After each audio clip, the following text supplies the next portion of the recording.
Hello everyone, welcome to AKSIS Academy Daily Current Affairs. So నేను ఇచ్చినటువంటి క్వశ్చన్లో రెండు కరెక్టే. IDEX initiative promote startup and MSMEs in cutting edge military technology correct. అది India aiming for 1,75,000 కోట్ల defence production 2025లో expect చేస్తున్నారనమాట. సో ఇంకా 3 లక్షల కోట్లకి అది 2029కి పెంచాలని అనుకున్నారు. So all are right statements. So answer వచ్చేసి సి. ఇంకా ఈరోజు టాపిక్ మనం చూడబోయేది ఫార్మా ఇండస్ట్రీ. మీ అందరికీ తెలుసు భారతదేశం మందుల తయారీలో చాలా అద్భుతమైనటువంటి ఎగుమతులు చేస్తున్నటువంటి దేశం, అద్భుతమైనటువంటి ఉత్పత్తులు చేస్తున్నటువంటి దేశం. సాధారణంగా మనకి ఫార్మాస్యూటికల్ సెక్టార్లో బ్రాండెడ్ మెడిసిన్స్ అని ఉంటాయి. బ్రాండెడ్ అంటే బాగా కంపెనీల పేర్లతో ఉన్నటువంటివి. ఇంకొకటి జెనరిక్ మెడిసిన్స్ అని ఉంటాయి. జెనరిక్ మెడిసిన్ అంటే ఏంటి? బ్రాండెడ్ మెడిసిన్కి ఒక కెమికల్ ఫార్ములా ఉంటుంది. ఇప్పుడు ఏదైనా ఒక పర్టికులర్ మందులు వేసుకుంటున్నామంటే దానికి ఒక కెమికల్ ఫార్ములా ఉంటుంది. అయితే జెనరిక్ మెడిసిన్స్ ఇదే కెమికల్ ఫార్ములా ఉంటే బ్రాండ్ ఉండదు, చాలా తక్కువ రకమైనటువంటి బ్రాండ్లు ఉంటాయి. సో ఇలాంటి జెనరిక్ మెడిసిన్సే ప్రపంచవ్యాప్తంగా ఎక్కువ మంది వాడుతూ ఉంటారు. ఎందుకు? ప్రపంచవ్యాప్తంగా ఎక్కువ మంది పేదవాళ్ళు ఉన్నారు కాబట్టి. భారతదేశంలోనే కాదు, చైనాలో కానీ, ఆఫ్రికాలో కానీ, ఇంకా ఇతర ప్రాంతాల్లో కానీ, including United states of America. ఇప్పుడు ఒకే రకమైనటువంటి ఫార్ములాతో ఉన్నటువంటి మెడిసిన్ తక్కువ రేటుకి వస్తున్నప్పుడు అమెరికా వాళ్ళకి మాత్రం చేదా? లేదు కదా. సో ఇట్లా జెనరిక్ మెడిసిన్స్ని కొన్ని కోట్ల మోతాదులో అంత వాల్యూమ్లో ఇండియన్ ఫార్మాస్యూటికల్ సెక్టర్ ప్రొడ్యూస్ చేస్తుంది. ఇది కేవలం మన దేశంలో ఉన్నటువంటి వ్యక్తులకు మాత్రమే కాకుండా ప్రపంచ దేశాలలో ఎన్నో జబ్బులతో ఇబ్బంది పడుతున్నటువంటి వ్యక్తులకు కూడా ఈ జెనరిక్ మెడిసిన్స్ మన దేశంలో ఉత్పత్తి అవుతున్నాయి. ముఖ్యంగా ఇది తెలుగు రాష్ట్రాల్లో ఎక్కువగా, తెలంగాణలో హైదరాబాద్ చుట్టూ ఈ రెడ్డి ల్యాబ్స్ కానీ ఇట్లాంటి అనేక రకాలైనటువంటి సంస్థలు కొన్ని కోట్ల మందులని, ఇంజక్షన్లు కానీ, మందులు కానీ ఇలా రకరకాల జెనరిక్ మెడిసిన్స్ని ఉత్పత్తి చేస్తున్నాయి. దీనివల్ల భారతదేశంలో సర్వీస్ సెక్టర్లో ముఖ్యంగా ఈ ఐటీ రంగం ఏదైతే ఉందో అంతకు అద్భుతంగా సేమ్ అంతే రీతిలో మన ఫార్మాస్యూటికల్ సెక్టర్ కూడా చాలా అద్భుతంగా పనిచేస్తూ ఉంటుంది. అయితే ఇప్పుడు మన ఫార్మాస్యూటికల్ సెక్టర్కి ఏమైందంటే ఈ జెనరిక్ మెడిసిన్స్ని అమెరికాతో సహా అన్ని దేశాలు మన దగ్గర పర్చేజ్ చేస్తాయి. అయితే ఇప్పటివరకు అమెరికా ఈ జెనరిక్ మెడిసిన్స్ మీద ఎటువంటి సుంకాలు విధించేది కాదు. కానీ ట్రంప్ వచ్చిన తర్వాత దీని మీద ట్యాక్స్లు వేయడం మొదలుపెట్టాడు. సో దీని మీద ట్యాక్స్లు వేస్తే మన ఫార్మాస్యూటికల్ సెక్టర్ నష్టపోతుంది కాబట్టి ఇప్పుడు భారతదేశం కొన్ని చర్యలకు పూనుకుంది. అవి ఏంటి అనేది మనం ఈ స్లైడ్లో చూద్దాం. న్యూస్లో ముందుగా ఎందుకు ఉందంటే ఇండియన్ ఫార్మాస్యూటికల్ అలయన్స్ ఒకటి ఉంది. వీళ్ళు zero customs duty on medicine imports అంటే ఇప్పుడు మన వాళ్ళు ఏం చేస్తున్నారు? ఇండియన్ ఫార్మాస్యూటికల్ అలయన్స్ అంటే భారతదేశంలో ఉన్నటువంటి కంపెనీలన్నీ కలిసి ఒక క్యాబినెట్గా ఉన్నాయన్నమాట, సిండికేట్ మోడల్లో. ఈ ఇండియన్ ఫార్మాస్యూటికల్ అలయన్స్ అనేటటువంటిది ఇప్పుడు ఏం చేసిందంటే zero customs duty on US medicines అంటే అమెరికా నుంచి మనం దిగుమతి చేసుకుంటున్నటువంటి మెడిసిన్స్. అంటే మనం ఎట్లా అయితే అమెరికాకి జెనరిక్ మెడిసిన్స్ పంపిస్తామో అమెరికా నుంచి కొన్ని రకాలైనటువంటి మెడిసిన్స్ మన దేశంలో కూడా వస్తాయి. రాను పోను ఉంటుంది కదా. సో ఈ దిగుమతుల పైన ఇప్పటి వరకు మన వాళ్ళు కస్టమ్స్ సుంకాలను విధించారు. ఈ కస్టమ్స్ సుంకాలను విధిస్తున్నామని భారతదేశం పైన కూడా అమెరికా సుంకాలను చాలా ఎక్కువ మోతాదులో విధించింది. దీన్ని అరికట్టడం కోసం ఇండియా ఇప్పుడు ఏం చేసింది? అమెరికా నుంచి దిగుమతి చేసుకునేటటువంటి మందుల మీద 0 కస్టమ్స్ డ్యూటీని అనౌన్స్ చేసింది. ఇప్పుడు ఏమవుతుంది? మనం 0 కస్టమ్స్ డ్యూటీని అనౌన్స్ చేశాం కాబట్టి అమెరికా కూడా మనం ఎగుమతి చేసేటటువంటి ఈ యొక్క మందులపైన 0 కస్టమ్స్ డ్యూటీని పెట్టాలి. సో కాబట్టి రెసిప్రోకల్ టారిఫ్స్ అంటే అమెరికా నుంచి మన మీద రెసిప్రోకల్ టారిఫ్ ఉండకుండా, రెసిప్రోకల్ టారిఫ్ అంటే మనం వాడి మీద సుంకాలు వేస్తున్నాం కాబట్టి వాడు మన మీద సుంకాలు వేయడానికి రెసిప్రోకల్ టారిఫ్స్ అని అంటారు. India dominance in pharmaceutical industry అంటే అమెరికాలో చాలా వరకు భారతదేశం నుంచి వెళ్ళిన మందులే కొంటారు. ఉదాహరణకి 2019 కరోనా వచ్చినటువంటి సిచ్యువేషన్లో ఒక ఇంజెక్షన్ ఉంది, దాని పేరు రెమ్డెసివిర్ ఇంజెక్షన్ అని ఉంది. ఈ రెమ్డెసివిర్ ఇంజెక్షన్ చేసిన వాళ్ళు చాలామంది కరోనా వచ్చినప్పుడు బ్రతికారనమాట. ఆ టైంలో కూడా ట్రంపే ఉన్నాడు. ట్రంప్ అప్పుడు భారతదేశంలో మోడీ గారిని డైరెక్ట్గానే బెదిరించాడు ఇండియాని. ఎట్లా అంటే మీరు కానీ రెమ్డెసివిర్ ఇంజెక్షన్లు ఇవ్వకపోతే బాగోదు అన్నట్టు చెప్పాడు ఆయన. సో మన వాళ్ళు కూడా అమెరికా యొక్క ప్రెషర్కి తలొగ్గి ఈ రెమ్డెసివిర్ ఇంజెక్షన్లు పంపించారు. ఇందులో మనం ఏదో కింద పడిపోయాం, వాళ్ళు ఏదో ఎత్తుకెళ్ళారని కాదు. మనిషి చనిపోతున్నప్పుడు ఆ మాత్రం బాధ ఎవరికైనా ఉంటుంది. దాన్ని అర్థం చేసుకున్నటువంటి భారతదేశం కొన్ని కోట్ల డోసుల రెమ్డెసివిర్ ఇంజెక్షన్లు అమెరికాకి పంపించింది. సో అమెరికా ఇప్పటికీ కూడా చాలా వరకు జెనరిక్ మెడిసిన్స్ని భారతదేశం నుంచి కొంటుంది. ఈ డామినెన్స్ని మెయింటైన్ చేయడం కోసం మనం ఇప్పుడు ఈ నిర్ణయాన్ని తీసుకున్నాం. ఇందుకు న్యూస్లో ఉంది. 1 2 జీరో ఇంపోర్ట్ డ్యూటీస్ ఎందుకు అంటే అమెరికా దాదాపుగా మన దగ్గర నుంచి ఎన్ని మందులు, ఎంత విలువైనటువంటి మందులు కొనుక్కుంటోంది? $9 బిలియన్. అంటే ఎంతో తెలుసా? $900 కోట్ల. అంటే ఇంటూ రూపాయి పోనీ మన లెక్క కోసం 86 రూపాయలు 87 రూపాయలు ఉంది, 80 వేసుకుందాం. 9/8 = 72 అంటే ఎంత? 72,000 కోట్ల రూపాయలకు సంబంధించినటువంటి 72,000 కోట్ల రూపాయల విలువైన మందుల్ని అమెరికాకి మనం అమ్ముతున్నాం. 72,000 కోట్లలో కనీసం లాభం ఒక 7,000 కోట్లు ఉంటుందా? మరి మనం ఇదంతా పోగొట్టుకుంటాం కదా. అందుకోసం 1, 2 ఇది మొత్తం భారతదేశం చేస్తున్నటువంటి 100% ఎగుమతుల్లో 33%కి సమానం. ఇప్పుడు మరి 33% మనము ఇబ్బంది పడే అవకాశం ఉంది కదా, అందుకని ఈ నిర్ణయం తీసుకున్నారు. 1, 2 జీరో ఇంపోర్ట్ డ్యూటీస్. ఇండియా ఇప్పుడు అక్కడి నుంచి వచ్చేటటువంటి కొన్ని మెడిసిన్స్ పైన జీరో ఇంపోర్ట్ డ్యూటీస్ వేసింది. ముఖ్యంగా అందులో లైఫ్ సేవింగ్ మెడిసిన్స్ ఉంటాయి, లైక్ క్యాన్సర్కి సంబంధించి కానీ ఇంకా ఇతరత్ర వ్యాధులకు సంబంధించినటువంటి మెడిసిన్స్ కానీ. సో జీరో డ్యూటీ పాలసీ అనేటటువంటిది ఇప్పుడు ఏమవుతుంది? అమెరికా చాలా దేశాల మీద వాళ్ళు సుంకాలు వేస్తున్నారు కాబట్టి వీడు సుంకాలు వేస్తున్నాడు. ఉదాహరణకి చైనా అమెరికా పైన 10% సుంకాలు వేస్తుంది. ఇప్పుడు అమెరికా వెంటనే ట్రంప్ రాగానే 20% చైనా మీద సుంకాలు వేయడం మొదలుపెట్టాడు. చైనా వాడు దీన్ని 15%కి పెంచాడు. సో ఇప్పుడు ఏమవుతుంది? ఒకరి మీద ఒకరు పన్నులు వేసుకుంటారు. ఒకరి మీద ఒకరు పన్నులు వేసుకుంటే ఏమవుతుంది? పిప్పన్ను వస్తుంది, అంతే కదా. ఒకరి మీద ఒకరు పన్నులు వేసుకున్నారు అనుకోండి, ఆ పర్టికులర్ వస్తువుల తాలూకు విలువ పెరుగుతుంది. దానివల్ల పోయేదేవుడు? దేశాధినేతలకు ఏమవుదు? ప్రజలే పోతారు. సింపుల్గా ఆలోచించండి మీరు. ఒకరి మీద ఒకరు పన్నులు వేసుకున్నారు అనుకోండి, ఆ వస్తువు తాలూకా ధర పెరుగుతుంది, సామాన్యులు దాన్ని కొనుక్కోలేరు. సో అటువంటి పరిస్థితుల్లో రాకుండా ఈ రెసిప్రోకల్ యుఎస్ టారిఫ్ని కౌంటర్ చేయడానికి భారతదేశం మందుల రంగాన్ని కాపాడడానికి, ఔషధ రంగాన్ని కాపాడడానికి, ఎగుమతులు కాపాడడానికి ఈ నిర్ణయం తీసుకున్నారు. So lower duties strengthen trade ties. ఇప్పుడు ఎప్పుడైతే మనము అమెరికా తాలూకా మందులు ఏవైతే దిగుమతి చేసుకుంటున్నామో వాటి మీద తక్కువగా ఇంపోర్ట్ డ్యూటీస్ వేయడం వల్ల వాణిజ్యపరమైనటువంటి సంబంధాలు బాగుపడతాయి. అమెరికా మన మీద ఎటువంటి చర్యలు తీసుకోకుండా ఇది ఆపుతుంది, అట్లీస్ట్ తాత్కాలికంగా. అలాగే పేటెంట్ యాక్ట్ ఒకటి ఉంది. US and other western countries urge India to amend section 3D of patents act. అంటే మనం ఏవైనా కొత్త మందులు లాంటి వాటిని తయారు చేస్తే ఇవి వేరే దేశంలో ఎవరు తయారు చేయకుండా పేటెంట్ హక్కులు తీసుకోవచ్చు. వీటినే మనం కాపీ రైట్స్ అని అంటాం. అందులో చాలా రకాలు ఉంటాయి. అంటే మనం ఏదైనా ఒక వర్డ్ రిజిస్టర్ చేస్తే దాని వర్డ్ ఉంటుంది, లేదంటే మనం ఏదైనా లోగో పెట్టుకున్నాం అనుకోండి ట్రేడ్ మార్క్ ఉంటుంది, నేమ్ పెట్టుకుంటే వర్డ్ మార్క్ ఉంటుంది, ఏదైనా కొత్త ఆవిష్కరణ చేస్తే పేటెంట్ ఉంటుంది, ఏదైనా నవల రాస్తే కాపీ రైట్స్ ఉంటాయి. బట్ వీటన్నిటిని పేటెంట్స్ అని అంటారు. ఈ పేటెంట్ యాక్ట్ని కూడా మన వాళ్ళు అమెండ్ చేయమని అడిగారు. ఈ సెక్షన్ 3D ఏమవుతుందంటే it prevents the evergreening of patents by restricting the patenting of modified drugs. అంటే ఇది మళ్ళీ లోతుకి వెళ్ళాల్సి వస్తుంది, నేను సింపుల్గా చెప్పేస్తాను మీకు. సాధారణంగా ఏదైనా ఒక మందుని తయారు చేసాం అనుకోండి, ఒక డ్రగ్ని తయారు చేసాం. ఉదాహరణకి మనం ఒక మందుని తయారు చేసాం. మందు అంటే ఆ మందు కాదు, నార్మల్గా నోట్లో వేసుకునే మందులు. ఈ డ్రగ్ తయారు చేయడం వల్ల దీన్ని క్యాన్సర్ వ్యాధిగ్రస్తుల్ని ఇది బతికిస్తుందని అనుకోండి. ఇప్పుడు ఈ డ్రగ్ని ఒక కంపెనీ 1,000 కోట్లు ఖర్చు పెట్టి బాగా రీసెర్చ్ చేసి తయారు చేసింది. ఆ కంపెనీకి ఆ 1,000 కోట్లు మళ్ళీ రావడానికి ఈ డ్రగ్ని అమ్ముకొనివ్వాలి కదా.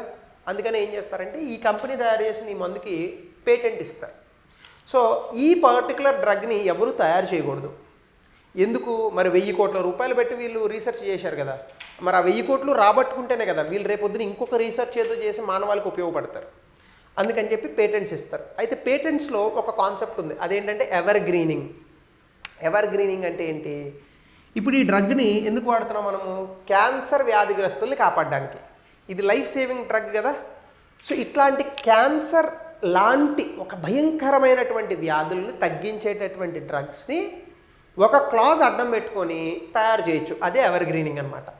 ఈ ఎవర్ గ్రీనింగ్ అనేటటువంటిది ఏమవుతుంది? It prevents the evergreening of patents by restricting the patent modified drugs. ఇప్పుడు ఈ డ్రగ్ని జస్ట్ ఒక చిన్న మోడిఫికేషన్తో తయారు చేసి ఈ డ్రగ్ 5,000 రూపాయలకి అమ్ముతుంటే దీన్ని 50 రూపాయలకి అమ్ముతారు. దాన్ని ఎవర్ గ్రీనింగ్ ఆఫ్ పేటెంట్స్. మీకు చాలా షార్ట్కట్లో చెప్పేశారు, లోతుకి వెళ్తే ఇంకా చాలా ఉంటుంది. సో ఇలా చేయడం వల్ల ఇలాంటి కంపెనీలు, సాధారణంగా అమెరికా కంపెనీలు ఉంటాయి, నోవార్టిస్ ఇలాంటి కంపెనీలు, వాళ్ళు నష్టపోతున్నారు. అందుకని చెప్పి మన చట్టంలో మార్పులు చేయమని అమెరికా ఎప్పటి నుంచో అడుగుతుంది. ఇది ఒకటి. పేటెంట్ యాక్ట్ అమెండ్మెంట్ చేయండి 1970 అని చెప్తాం. 1, 2 ఒకవేళ దీన్ని కనుక మనం చేస్తే it allowing easier patenting of modified drugs, it could threaten India pharmaceutical companies. అయితే భారతదేశంలో కూడా మనం చాలా రకాల డ్రగ్స్ని తయారు చేస్తూ ఉంటాం. ఇప్పుడు మనం ఇక్కడ ఎవర్ గ్రీనింగ్ అనేటటువంటిది కనుక అమెరికా కంపెనీలకి ఇస్తే వాళ్ళు కూడా ఈజీగా తయారు చేసేస్తారు. ఇప్పుడు మనం ఒక డ్రగ్ని తయారు చేసాం, దానికి పేటెంట్ ఇచ్చాం, ఇండియన్ డ్రగ్ అది. దీనికి ఎవర్ గ్రీనింగ్ ఆప్షన్ ఇచ్చామనుకోండి, అంటే మీకు ఇక్కడ అర్థం అవడానికి కాన్సెప్ట్ చెప్పాను, ఇక్కడ మీకు రివర్స్ అప్లికేషన్ చెప్తున్నాను. ఇక్కడ చెప్పేదానికి కొంచెం రివర్స్ ఉంటుంది ఇక్కడ. అంటే మన భారతదేశంలో ఒక డ్రగ్ తయారు చేసాం, దాన్ని ఎవర్ గ్రీనింగ్ చేయడానికి అమెరికా కంపెనీస్కి ఇచ్చామనుకోండి, మనం ఎలా అయితే డ్రగ్ చేసామో తక్కువ ధరకే వాడు చేసేస్తాడు. అప్పుడు మన దగ్గర ఎందుకు కొంటాడు వాడు? సో కాబట్టి it allow easier patenting of modified drugs. ఇండియాలో ఏం చేస్తామంటే మోడిఫై అయినటువంటి డ్రగ్స్కి పేటెంట్ ఇవ్వరు, ఎవర్ గ్రీనింగ్ పేటెంట్ ఇవ్వరు. వీడేమంటాడు, ఆ మోడిఫై చేస్తే మేము దానికి పేటెంట్ ఇవ్వాలి మీరు అంటాడు. పేటెంట్ ఇస్తే వాడు అమ్ముకుందామని. అప్పుడు మన కంపెనీలు ఏమవుతాయి, ఎందుకు పనికి రాకుండా పోతాయి. ఇది ఒకటి. It may restrict reverse engineering and delay the production of generic drugs. దీనివల్ల ఏమవుతుంది, వాడిది ఒకవేళ మనం తయారు చేసుకోవాలని అనుకుంటే జనరిక్ డ్రగ్స్ ఆగిపోతాయి. అలాగే తీసుకుంటే weaken India's position as a global supplier. అంటే మనం తక్కువ ధరకే మందులు అందించేటటువంటి భారతదేశం ఆ తక్కువ ధరకే మందులు అందించలేని పరిస్థితుల్లో ఉంటుంది. ఎందుకంటే అమెరికా కంపెనీలు వచ్చేసి ప్రతి డ్రగ్ని మోడిఫై చేసేసి పేటెంట్లు తీసుకుంటాయి. మనం అందుకే పేటెంట్లు ఇవ్వం, పూర్తి స్థాయిలో మోడిఫైడ్ డ్రగ్స్కి ఇవ్వం, కొత్త డ్రగ్స్కి ఇస్తాం. సో దీన్ని సెక్షన్ మార్చమని అంటున్నారు అమెరికా వాళ్ళు. ఇది వాళ్ళకి అడ్వాంటేజ్, మనకు కాదు.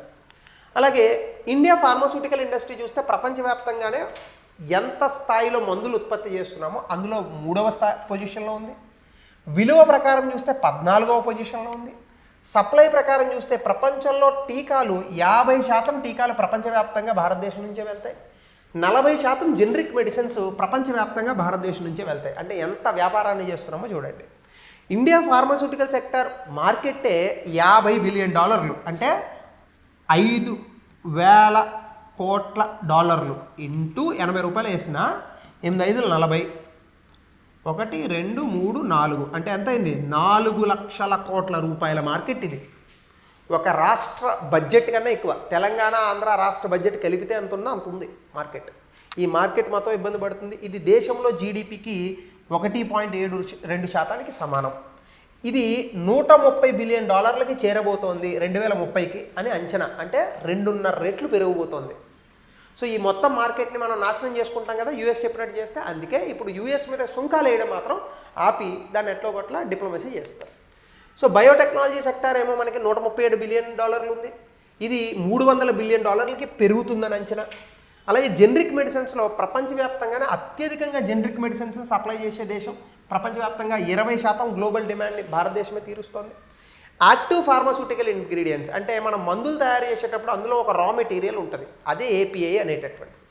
సాధారణంగా ఇలాంటి చాలా ఏపీఐస్ మనం ఇండియా చైనా నుంచి తెచ్చుకుంటూ ఉంటుంది. మనం కూడా కొన్ని తయారు చేస్తాం. అయితే 500 ఏపీఐలు చేస్తున్నాం. ప్రపంచవ్యాప్తంగా అది 8% ఉంది. చైనా అయితే ఇంకా 25% పైనే ఉంటుంది. అలాగే మెడికల్ డివైజెస్ ఉంటాయి కదా, ఎక్స్రేలు ఇట్లాంటివి, ఇవి $11 బిలియన్ చేస్తున్నాం. అది $50 బిలియన్ వెళ్ళబోతుంది. అంటే భారతదేశంలో మందుల తయారీకి ఆరోగ్య రంగానికి సంబంధించి ఎంత పెద్ద మార్కెట్ ఉందో చూడండి. దీన్ని మనం నాశనం చేసుకోకూడదు అనేది సమస్య. అయితే గ్రోత్ డ్రైవర్స్ ఏమున్నాయంటే, ఫస్ట్ ఆఫ్ ఆల్ భారతదేశంలో తయారు చేసినటువంటి మందులు ఎందుకు కొంటారు అంటే అవి బాగా తక్కువ ధరకు వస్తాయి మిగతా దేశాలతో పోలిస్తే. అలాగే government support, production linked incentive లాంటి అనేక రకాలైనటువంటి స్కీములను ప్రభుత్వం ఇస్తోంది. అంటే మన దేశంలో ఎక్కడైనా సరే ఈ మందుల్ని తయారు చేస్తూ ఉంటే వాళ్ళకి అనేక రకాలైనటువంటి ఇన్సెంటివ్ సబ్సిడీస్ని ఇస్తుంది ప్రభుత్వం. అలాగే భారతదేశం 6th global in patent applications. ప్రపంచవ్యాప్తంగా పేటెంట్లు వేయడంలో 2023లో 64,000 పేటెంట్లు వేశారు. ప్రపంచవ్యాప్తంగా అది 6వ స్థానంలో ఉన్నాం. అలాగే గ్లోబల్ డిమాండ్, పెరుగుతున్నటువంటి జబ్బులకు డిమాండ్ అనేటటువంటిది పెరుగుతుంది. వయోవృద్ధులు పెరుగుతున్నారు, వీళ్ళకి మందులు ఎక్కువ అవసరం అవుతాయి. ఇవన్నీ భారతదేశం ఇవ్వగల కెపాసిటీ ఉంది. కాబట్టి మనం ఈ యొక్క రంగాన్ని చెడగొట్టుకోకూడదు. ఎక్స్పోర్ట్స్ కూడా మీరు చూస్తే దాదాపుగా 200 దేశాలకు మనం ఎక్స్పోర్ట్లు చేస్తున్నాం. 2024లో $27 బిలియన్ విలువైన ఎక్స్పోర్ట్లు చేశాం. 12వ స్థానంలో ఉన్నాం మెడికల్ గూడ్స్ ఎక్స్పోర్ట్స్లో. సో ఎందుకంటే బయోసిమిలర్స్, స్పెషాలిటీ డ్రగ్స్ వీటన్నిటికీ డిమాండ్ పెరుగుతుంది. ప్రభుత్వం వీటికి సంబంధించి అనేక పథకాలు తీసుకొచ్చింది. ప్రొడక్షన్ లింక్డ్ ఇన్సెంటివ్ స్కీమ్, అంటే ఎవరైనా మ్యానుఫ్యాక్చరింగ్ చేస్తే దానికి ఇన్సెంటివ్లు ఇస్తున్నారు. బల్క్ డ్రగ్స్ని ప్రమోట్ చేయడానికి బల్క్ డ్రగ్ పార్క్ స్కీమ్ పెట్టారు. నేషనల్ మెడికల్ డివైస్ పాలసీ 2023లో తీసుకొచ్చారు. ఇలా అనేక రకాలైనటువంటి స్కీములు తీసుకొచ్చి మనం ఈ సెక్టార్ను వృద్ధి చేస్తున్నాం. ఇప్పుడు అమెరికా సుంకాలు వేసినప్పుడు మనం కూడా వాళ్ళపైన సుంకాలు వేయకుండా ఉండి తగ్గడంలో తప్పేం లేదు. ఎందుకంటే ఎక్కడ నెగ్గాలో కాదు ఎక్కడ తగ్గాలో తెలుసుకోవాలని అంటారు కదా, సేమ్ అదే కాన్సెప్ట్. సో కొన్ని ఛాలెంజెస్ కూడా ఉన్నాయి. అయితే మనం ఇచ్చేటటువంటి మెడిసిన్లో కొన్ని క్వాలిటీ ఇష్యూస్ వస్తున్నాయి. ముఖ్యంగా గ్యాంబియా ఈ మధ్యకాలంలో భారతదేశం నుంచి దగ్గుకు సంబంధించి ఒక అరుకు తెచ్చుకున్నారు, మన దేశం నుంచి పట్టుకెళ్ళారు. అది ఏదో వికటించింది మొత్తానికి, కొంతమంది చనిపోయారు గాంబియా ఆఫ్రికా దగ్గర ఉంటుంది ఈ దేశం. సో దీనివల్ల ప్రపంచవ్యాప్తంగా భారతదేశం మందుల రంగానికి సంబంధించి నాణ్యతకు సంబంధించిన ఇష్యూస్ వచ్చాయి. రెగ్యులేటరీ హెడ్రైల్స్ అంటే గుడ్ మ్యానుఫ్యాక్చరింగ్ ప్రాక్టీసెస్ అనేటటువంటివి ఎవాల్వ్ అవ్వాలి, అందులో కొంత కంప్లైన్సెస్ ఉన్నాయి. క్వాలిటీ కంట్రోల్ రెగ్యులేషన్స్ లేవు మన దేశంలో, చాలా కాస్ట్లీగా ఉన్నాయి. అలాగే డిపెండెన్స్ ఆన్ ఏపీఐ ఇంపోర్ట్స్. భారతదేశం ఈ మందుల తయారీకి కావాల్సిన రా మెటీరియల్స్ని 70% వరకు కూడా ఇంపోర్ట్స్ చేసుకుంటుంది. ఇంత పెద్ద రంగం మనం సొంతంగా తయారు చేయలేకపోతున్నాం. చైనా నుంచి దిగుమతి చేసుకుంటున్నాం. దీనివల్ల సప్లై చైన్లో చైనా కనుక ఆ ఏపీఐ మార్కెట్ని ఆపేస్తే మన మందుల తయారీ రంగం వెంటనే ఆగిపోతుంది అనమాట. సో కాబట్టి ఇట్లాంటి వల్నరబిలిటీస్ ఉన్నాయి. ప్రైసింగ్ ప్రెషర్స్ అంటే స్ట్రిక్ట్ ప్రైస్ కంట్రోల్స్ ఉన్నాయి. National list of essential medicines అని కొన్ని రకాలైనటువంటి మందులకి ప్రభుత్వం ఎంత చెప్తే అంత ధర అమ్మాల, అవసరం లేదు, ప్రజలు కొనుక్కుంటారు కావాలని అనుకుంటే. దీనివల్ల కంపెనీ ప్రాఫిట్లు తగ్గుతున్నాయి. కంపెనీలకి వచ్చే లాభాలను ఆపకూడదండి ప్రభుత్వం. ఆపితే ఇంకెప్పుడు అవుతుంది, భారతదేశం పెద్దది. జెనరిక్ మెడిసిన్స్ 4 కంపెనీలు ఉంటే వాళ్ళే ప్రైస్ తగ్గిస్తారు. మీరు చూడండి, ఒకప్పుడు 2 GB ఇంటర్నెట్ 198 రూపీస్ ఉండేది. జియో వచ్చింది, కంపెనీలు పోటీ పడ్డాయి. 299 రూపాయలకి ఇప్పుడు 60 GB ఇంటర్నెట్ ఫ్రీ కాల్స్ వస్తున్నాయి. 299 రూపాయలు ఎక్కువ సార్ అంటే నేనేం చెప్పలేను, ఖచ్చితంగా తక్కువే ఒకప్పుడుతో పోలిస్తే.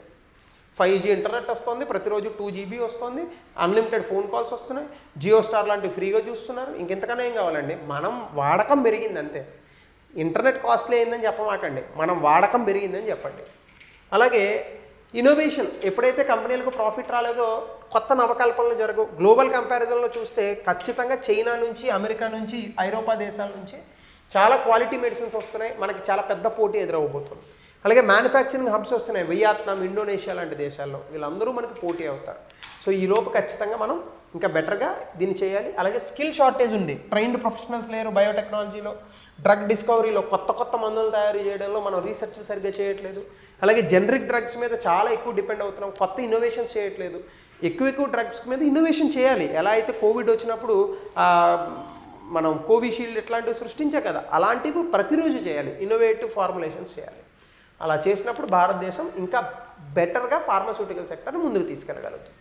సో దీనికి సంబంధించినటువంటి క్వశ్చన్ దయచేసి ఈ సమాధానాన్ని కమెంట్ సెక్షన్లో పెట్టండి. అలాగే భారత ప్రభుత్వం ఔషధ సంస్థల పేటెంట్ నుంచి సాంప్రదాయ వైద్య పరిజ్ఞానం ఎలా రక్షిస్తోంది, ఇది 200 పదాల్లో రాయండి. అలాగే మీకు ఎంతవరకు సమంజసంగా ఉంది ఈ నిర్ణయం, అమెరికాతో పోట్లాడకుండా ఈ ట్యాక్సులు తగ్గించే నిర్ణయం, అది కూడా కమెంట్ సెక్షన్లో తెలపండి. సో ఇది ఈరోజు సెషన్. మరొక కొత్త టాపిక్తో రేపు కలుద్దాం.